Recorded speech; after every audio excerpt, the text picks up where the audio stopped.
नमस्कार, मी अरुण आणि आपण पाहत आहात 7 स्टार न्यूज।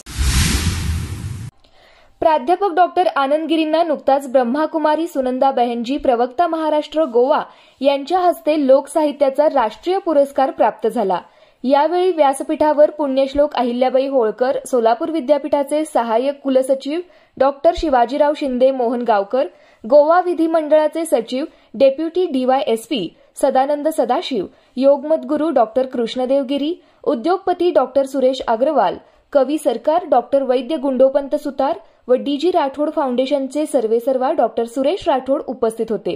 प्राध्यापक डॉक्टर आनंद गिरींनी लोकसाहित्यावर काही ग्रंथ लिहिलेत, त्यामध्ये भेदिक शाहिरी, कलगीतुरा, महाराष्ट्रातील पारंपरिक लोककला व लोककलावंत, ब्रह्मनिष्ठ कवी हैबती काव्यसंग्रह भाग 1 व 2, तुरा सम्राट शंभू राजू काव्यसंग्रह भाग 1 व 2, पेशवाईतील लावण्या भाग 1 व 2 तसेच ब्रह्मनिष्ठ शंकरनाथ महाराज काव्यसंग्रह प्रकाशनाच्या मार्गावर आहे।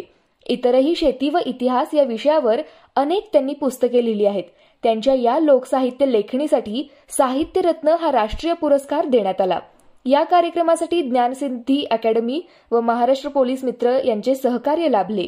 प्राध्यापक डॉक्टर आनंद गिरींनी लोकसंस्कृतीचे उपासक व लोककलाविषयी अनेक लेख लिहिले आहेत। तसेच गेली 40 वर्षे शाहिरी व लोककला महोत्सवाचे आयोजन ते करीत आहेत। लोकसंस्कृतीच्या उपासकांना प्रोत्साहन देण्याचे कार्य सुरू आहे। या पुरस्काराबद्दल त्यांचा सर्वत्र गौरव होत आहे। Laxman Patil, 7 star news, Islampur.